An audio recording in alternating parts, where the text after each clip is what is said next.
안녕하세요. 한윤지의 미국 스며들기입니다. 지난번 영상에서 미국의 고용 상태가 악화되고 있고 또 미국에서 부동산 계약 취소율이 늘어나고 있다는 내용을 말씀을 드렸는데요. 이 영상에 대해서 상당히 많은 사람들이 같이 걱정해 주시고 호응해 주셔서 감사합니다. 영상이 나간 이후에 몇 가지 질문을 좀 받았는데요. 제가 대략 두 가지로 요약을 해봤습니다. 첫 번째는 집값이 떨어진다고 하는데 그럼 지금 말고 조금 더 나중에 사야 하나요? 라는 질문이 있었고요. 그리고 또 두 번째로는 근데 아직도 내가 살려고 하는 동네는 멀티플이고 경쟁이 심해요. 그러면 조금 더 기다려야 하나요? 라는 질문이 있었습니다. 오늘 제 영상을 끝까지 시청하시면 아마 이 두 가지 질문에 대해서 답을 얻어가실 수 있으리라 생각됩니다. 최근 뉴스를 보면 플로리다 집값이 20% 떨어졌다. 혹은 텍사스 오스틴의 집값이 50% 가까이 떨어졌다. 아니면은 11개 도시에서 가장 많은 집값 하락이 있다. 이런 관련된 뉴스들을 많이 보실 수 있는데요. 그런데 이상하죠. 왜 내가 꼭 집을 사려고 하면 내가 보는 동네는 여전히 비싸고 멀티플이 되고 왜 떨어지지 않는 거지? 또 혹은 내가 살려고 하면은 왜 같이 바이어들이 몰릴까? 아마 이런 생각을 하시는 분들이 있을 겁니다. 얼마 전 저희 회사 에이전트랑 이런 얘기를 했는데요. 아니 이렇게 마켓에 한참이나 오래 있었던 매물인데 내가 꼭 내 바이어가 집을 사려고 하면 꼭 멀티플이 붙고 경쟁이 붙어. 이거 왜 그런 거야? 막 이런 얘기를 이제 허심탄회하게 얘기한 적이 있는데요. 여기에는 경제적, 심리적 여러 가지 요소들이 복합적으로 작용하고 있습니다. 재고가 증가하고 있다고 데이터가 나오지만 모든 지역의 모든 매물이 증가하는 게 아니듯이 또 플로리다 집값이 20% 떨어졌다고는 하지만 플로리다의 모든 동네가 일괄적으로 20%가 떨어진 게 아니듯이 이 데이터라는 게 약간의 왜곡이 있습니다. 이 평균값이라는 건요, 가장 높은 값과 가장 낮은 값의 평균을 구하는 값이기 때문에 이게 대략적인 수치인 거지 항상 내가 가고자 하는 동네가 그렇다는 건 아니란 의미입니다. 오히려 이런 뉴스들이 나오면 사람들은 비슷한 판단을 하고 비슷한 선택을 하게 되는 경향이 있습니다.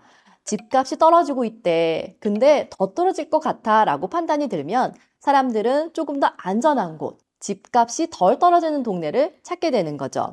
예를 들어서 학군이 좋은 동네라든지 혹은 사람들이 항상 선호하는 동네라든지 여기는 안전한 투자처구나 라고 안심할 수 있는 곳을 찾게 된다는 의미입니다.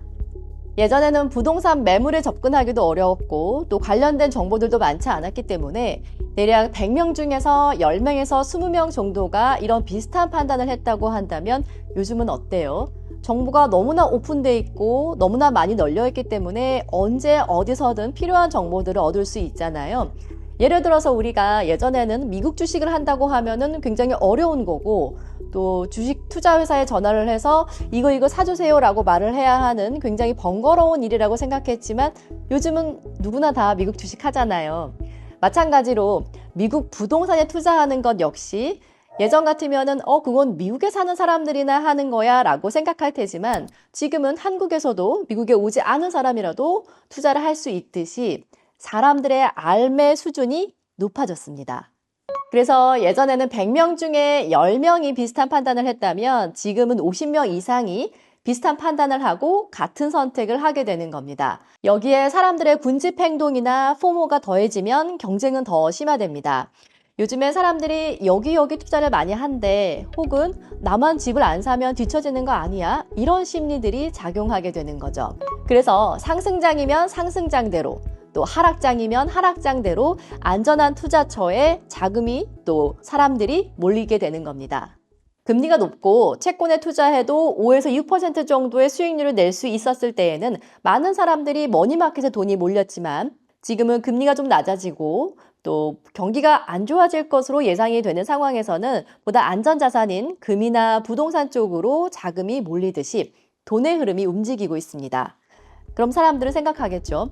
부동산도 하락한다고 하는데 어느 동네가 안전할까? 조금 덜 떨어지는 동네를 찾아서 투자해보자. 이런 판단을 하게 되는 거죠. 그러면 이런 판단을 하는 사람들이 많아지고 또 같은 동네에 같은 집을 선택한 사람들이 많아진다는 얘기입니다. 꼭 투자가 아니라 집을 선택할 때도 지금 집을 사면 손해보는 거 아니야? 라고 생각하시면서 집 사는 걸 포기하실 수도 있지만요. 그렇지만 꼭 사야 한다고 한다면 어느 동네를 사시겠어요? 내가 지금 사도 손해를 덜 볼 수 있는 동네를 찾아가자. 조금 더 안전한 동네를 가자라는 판단을 하게 되는 거고요. 이렇다 보면 많은 사람들이 비슷한 판단을 하게 되는 현상이 발생하게 되는 겁니다. 또 특히 한국 분들은 많은 사람들이 선호하는 동네가 또 비슷하고 비슷한 가치 판단을 통해서 비슷한 선택을 하게 되기 때문에 아무래도 이런 경기가 좀 나빠지고 하락하는 장에서도 서로 경쟁적으로 좋은 동네를 선호하는 현상들이 심화되는 거죠. 그래서 사실 체감은 잘 못하는 것 같아요. 많이 집값이 떨어진다고는 하지만 꼭 내가 살려고 하면 당장 그 동네는 집값이 떨어지지 않고 오히려 올라가는 상황이 나타나는 게 바로 이런 이유들 때문입니다. 그러면 아까 다시 제가 제일 처음 했던 질문으로 돌아가 볼게요. 첫 번째, 집값이 떨어진다고 하는데 그럼 지금 말고 조금 더 기다렸다 사야 하는가? 그리고 두 번째, 근데 왜 내가 사려고 하는 동네는 여전히 떨어지지 않고 비싸지? 더 기다려야 하나? 네, 여기에 대한 대답은 yes일 수도 있고 no일 수도 있습니다. 이건 단순히 저의 생각인데요. 각자의 상황에 따라 달라질 수 있을 텐데요. 만약에 내가 사려고 하는 동네가 사람들이 선호하는 동네고 학군도 좋고 집값이 조금 안 떨어질 것 같은 동네다라고 한다면 지금 바로 사시는 게 맞을 테고요. 반면에 내가 사려고 하는 동네가 좀 외곽이다, 또 집값이 좀 떨어질 수 있을 것 같다라고 판단이 되신다면 지금보다는 하반기에 사시는 게 더 유리하실 수도 있고요. 이거는 저의 생각을 말씀드려 보는 거고요. 부동산 시장은 예측이 불가능하다고 하잖아요. 그렇기 때문에 그때그때 각자의 상황에 맞는 판단을 하는 게 중요할 것 같습니다. 이자율이 높은데 지금 집을 사야 할까요? 라는 질문을 하시는 분들이 종종 있으세요. 여기에 대해서는 집이 필요하시면 지금 사시는 게 맞고요. 이자율이 높다면 리파이낸싱을 통해서 이자율이 낮아졌을 때 다시 재융자를 받으시면 되실 테고요. 혹은 내가 사는 동네가 사람들이 선호하지 않는 동네라고 한다면 셀러로부터 이자를 낮추는 비용을 조금 받아내서 딜을 좀 좋게 이끌실 수도 있고요. 또 반대로 이자율이 낮아질 텐데 조금 더 기다려 볼까요? 라고 질문을 한다면 네, 그것도 답이 될 수 있습니다. 기다릴 여력이 있으시다면 때를 기다리셨다가 그때 선택을 하시는 것도 좋은 방법일 수 있습니다. 대답이 너무 싱거웠나요?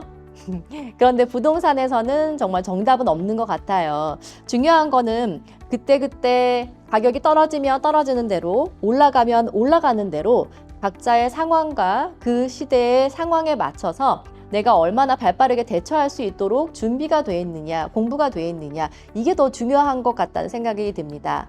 네, 오늘 제가 준비한 소식은 여기까지고요. 다음에도 여러분들의 부동산 선택에 좋은 판단을 하실 수 있는 여러 가지 정보들을 가지고 오겠습니다. 여러분, 구독, 좋아요, 알림 설정, 댓글 부탁드립니다. 감사합니다. 안녕.